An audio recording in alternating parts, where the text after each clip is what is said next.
Felix Rosenqvist has been released from the IndyCar medical unit. First and foremost, are you okay? Yeah, I'm fine. Yeah, tire just blew up. So it felt fine, and then all of a sudden it just started feeling weird. And I told the team on the radio coming in, and literally, as I said, it just deflated, and I was just a passenger into the wall. So unfortunate, but like another thing we couldn't really, predict or help. It was just there. We're just a passenger. So yeah, super good race until then. Running third. Now David is third, so hopefully he can pick up where we left. We're going to play a replay for you. Can you walk us through it?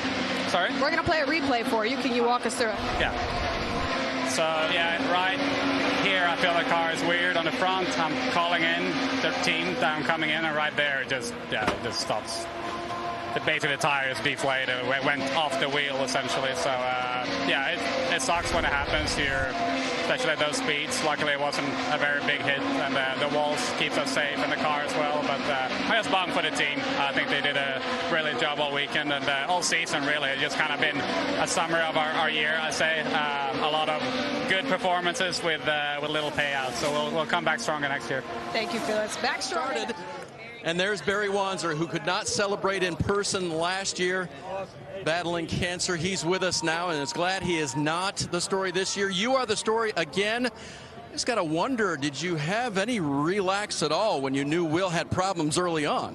Yeah, but not really. Honestly, we just had to keep on going. Have to thank everybody working on the 10 car, everybody at CGR back at the shop, all the cars, all my teammates, DHL, American Legion, PNC Bank, and all our partners. So yeah, super proud about it. It's been an amazing year, and I'm happy we got the championship back home. All right, we'll talk Georgia. He has won for the first time on an oval. You said you wanted to see that move. Now that you've seen us, tell us about it. How much intuition played a role in the move that decided your winning race today? Well, I guess it was thanks that Stingray was there. We had a pick to play off of. The whole race I was getting all my passing done off of the corners, really able to drive middle to exit of the corner, get the power down really nicely. And that was just what that was. We were showing it off, and luckily we had just enough room between me and Stingray. There might have been a small nudge there, but I had to use every bit of them to accelerate onto the straight. But man, I'm so happy. Group 1001, Cambridge Honda has been so fast this whole weekend. We didn't get to show it in qualifying, but we knew we were going to have a hot rod in the race. So just thanks to everybody involved this year. It's been an amazing year. I just saw on the screen there that I'm second in the championship, which is awesome. But hoping to do a little bit better next year. I was going to say, how storybook is this for you? Second in the championship, you win at your home race. You do this for your team, and you cap off the year with a win. It's amazing. I couldn't ask for a better ending to the year. I'm so happy with all the work that everyone's done this year. These guys behind me have been rock stars all year, and today we just showed it. Strategy was great. Pit stops were fantastic. We just put everything together, and it was a great race from us. The effort has shown through today. Colton Herta gets his first oval win with the Cambridge Honda number 26, guys. And now we'll catch up with Will Power. And Will, it's to my understanding that your belts were more of a pop sensation. Can you tell us about the moment that your belts failed? Yeah, I was just driving down the front stretch there, and I just felt a pop like on the lap belt. And I'm like, man, that's weird. And I felt kind of loose in the car, in the seat. So came out of turn 2, and I was feeling around, and I felt the end of the belt as go in. I'm like, man, my belt just came off. We're gonna have to pit. Then it took 5 laps to, we learned after, because it happened a second time, the end of the race, so we learned how to do it quickly. So if we'd known that, but that's a very abnormal thing. I don't know what went wrong. We'll have to send it back to the manufacturer. It's a very strange failure. Actually, I do wonder if I hit the wall, if it was going to break and I was going to, have a real bad situation. But yep, I've never had that before. That's you have engine failures, you have gearbox failures. I had a belt failure, so. Disappointing, but big congrats to Alex, a tough guy to beat, tough guy. Ganassi obviously does a fantastic job, and it's been fun racing those guys this year. And we dropped back to 4th because of this day, but man, if you don't win, it doesn't matter. But I'm happy with the season. The whole team, won about half the races, so we did well, but. want to win that championship. So we'll come back fighting next year. Well, and I was just going to ask, an unfortunate start to today, but this is a long season. How proud are you of your team throughout the entirety of the season? Yeah, we did a great job winning the Indy 500, winning the most races of any team, and I was stoked to win 3 races this year. So it's a tough series, very difficult to win, and got to thank Verizon and Chevy. You know, those guys have been fantastic. I only used 4 engines this year, so the reliability was great, and we'll come back fighting next year. Back and better than ever next year. That's Will Power. Absolutely. He started on the pole. He finished 4th, all things considered. What are your takeaways from today? I mean, it was a good day. I think somebody said we led the most laps. I'm not really sure about that, but we led a lot of laps here today, and I'm super proud of what we're able to do here at Andretti. Obviously with Colton's win, but also with our performance. We obviously led that entire first stint. That yellow was not friendly to us whatsoever. Really caught us out, put us a lap down. Had to get our lap back. But I knew we had a really good car. That car was absolutely on fire in that first stint, and in traffic it was great. So we just drove back through the field up into a top 5 position. Right, another top 5 for us here at Andretti. I said at the beginning of the season that was always my goal, is to get more top 5s, and we did it again here today. Can't be too upset with it. Obviously, we want the win. We wanted a podium. We were in a podium position, 10 laps to go. But I just struggled with the car a little bit too much there at the very, very end. So ultimately, it was a good day. There were a lot of unknowns before this race about the different tire compounds. What were both of those like? So I didn't really feel a massive difference. I know a lot of people did. I thought the Reds definitely had more grip. But at the end of a stint, you weren't really sure what they were going to do, whether it was going to be a vibration or deg or whatnot. The primes definitely just lasted a lot longer, but they didn't have the ultimate grip that the Reds did on the very beginning of the stint, right? So it was easier on restarts or on the start to pass people on Reds, but it was easier to pass people at the end of a stint on primes, especially if they're on Reds. So yeah, it could go either way. It was a bit of a coin toss between the two.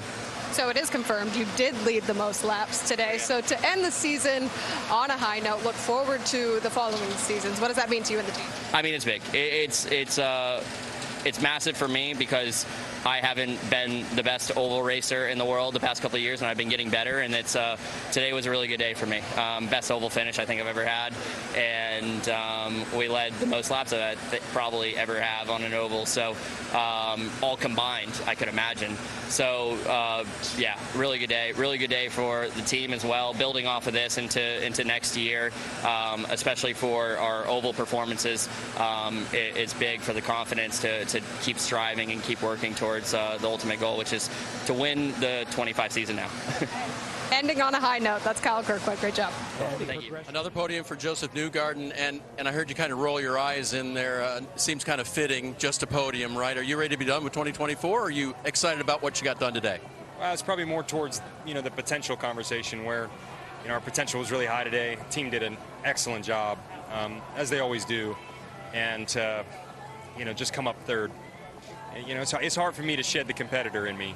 Like, winning is what counts and what matters, and we didn't get that today, and I think that fits for 2024. We just got a lot more potential, and I'm excited about 2025. I've always believed heavily in our group and what we do. So yeah, tough day to end, but great to be here in Nashville. Gosh, we got to be here, and everybody that made that happen. Scott Borchett, a big machine, just a great group, incredible crowd for a switch over year. So I'm really proud of everybody that's put this effort on. IndyCar did a great job, and thank you to Team Chevy, all our partners, Estemo that was out here. All in all, a lot to fight for in the future is what I feel like. So that's a good note to end on. Where do you want to race in Nashville in the future? Where? As long as we're here. This produced a really great race. We kind of hoped we would have a racing package, and we had it today. So, thank goodness. Everyone worked really hard on this. Okay, we tested here a couple times. Firestone put a ton of effort behind this. Firestone always works really hard for us, but it is not an exact science. You're somewhat educationally, or you're given an educational guess, is what I should say, on what you think's going to be right. And I think they did a great job. So, yeah, proud of that. Whether it's here or it's downtown, I don't think it matters. We just need to be racing in Nashville or the vicinity of Nashville, and we got to keep it on the calendar for a long time to come. Great job today. Podium finish for Josef Newgarden. Georgia? Well, I'm here with Santino Ferrucci, and we're just talking about his incredible stats this season. I mean, when you look at it as a whole, it was 11 top 10s. I mean, it's kind of unheard of. It's really great for you and the team, and I know you wanted to cap it on a high note. What are your thoughts after the race? Man, you know, I just can't thank this team enough. Everything Larry's done for my career, Marlene Sexton, Chevrolet, all of our other partners, Petroactive, Phoenix, Investors, Borchetta Bourbon here this weekend. I mean, just everybody. It takes a village. You know, I know our mechanics have just worked day and night. They were here late last night till 1 a.m. making an engine change, showed back up early this morning to get an install done. So just the amount of dedication that this team's put out for me. I really, really wanted to finish off with the top 5, but to end up 9th in the Drivers' Championship is a huge win for us, and we just can't wait to build off of that next year. It seems like at some point there was contact with Scott McLaughlin. Do you have any words towards that? Yeah, you know, I thought I had a clean run on the inside of him. It was a little wheel to wheel. I had no idea he was fighting for second in the championship, but all I was trying to do was get in the top 5. So, yeah, I don't know. I wasn't going to lift. So, but that if you watch how hard he raced Josef and they race each other, I just kind of figured that that's how we were supposed to be racing each other too. I guess not. Thanks, Santino. Dave. How about second place today for Pato O'Ward? I know it's what you didn't want, right? You wanted that first place spot. What was the racing like? It looked like fun to us. Oh, man, it was super, super fun out there. The team, our McLaren, Team Chevy, did a phenomenal job with the strategy. And honestly, I had no idea where I was the whole race. I was just putting out qualifying laps. And, oh, man, it's always just annoying to lose it. Just those few laps before the end. So, but no, nevertheless, I think it's a great end to the season. Season filled of ups and downs. I would say there wasn't something in the middle ever. So I'm just glad we ended on a good note, and we were able to fight out there. We had the opportunity to win today, and we just fell a little short. I was surviving those last few laps. It was freaking gnarly. Well, it seems like when I talk to you guys, you'd rather have a race where you just push all the time, and it's just about going all out, right? That's what we're built for. So I've got the adrenaline up to here, and I was starting to wear off a little bit. It'll be tough to sleep on a flight tonight over to overseas. But, yeah, I'm super stoked for the team and happy to see everyone smiles that we got a win a week ago, a couple weeks ago, and, well, almost a win this weekend. But we're happy with P2, and we'll see what we got for next year. We'll be pushing. Sounds good. Great result today for Pato. Kev? Pato is always a show, and the show has... Yeah, David Malukas finished 9th on the day. You had a rocket ship underneath you, but I'd like to dive in a little bit more to the strategy today for the team. Yeah, I mean, the team did an incredible job. Our car was a rocket. I mean, we were so fast every restart. I mean, we were going and just hitting numbers and really saving the tires. But at the end there, we made a strategy call, and we wanted to stay out. And maybe if a yellow came out, then we'd have a chance. But at the end of the day, you know, the team had a goal in mind, and that was leader circle money. So no matter what happened, we had that secured. So taking the risk and dropping back to P9, I mean, that was okay from the team side. So overall, though, it's been an incredible journey. It's been a season for me. We've had highs and lows, and the Meyershank family brought me in. They took a risk on me. They didn't know where my hand was at. I didn't know where it was at, and we ended up having a really good time and building a relationship. And I'll never forget it. I mean, I think I'm always going to say it, but I think they really saved my career. If you had any final words to Meyershank Racing for the year, aside from what you just very nicely said, what would they be?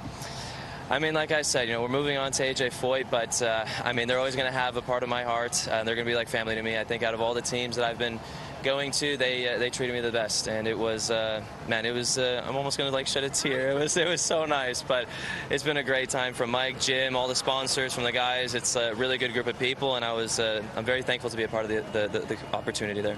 Thanks, David. Great job today. That's one of the storylines. Some changes are in store. David Malukas is headed to AJ Foyt Racing, finished up the season in style. 9th place finish today. He was leading. Starting to wonder, hey, have they somehow found some magical fuel to get home? They had to make the stop. 9th finish on the lead lap. Linus Lundqvist note there. I think he and Marcus Armstrong, the two young Ganassi drivers, had a good day. Great for Connor Daly to bring home another top 10 for JHR, and you see there your champion Palou. Good result for Jack Harvey as well up there in 13. Also, Christian Rasmussen getting the job done for Ed Carpenter Racing, just like Malukas was brought in for that leader circle battle. Christian Rasmussen also drafted in to finish off from team owner Ed Carpenter on the ovals, and he delivered today. Unfortunately, there were some early exits. Felix Rosenqvist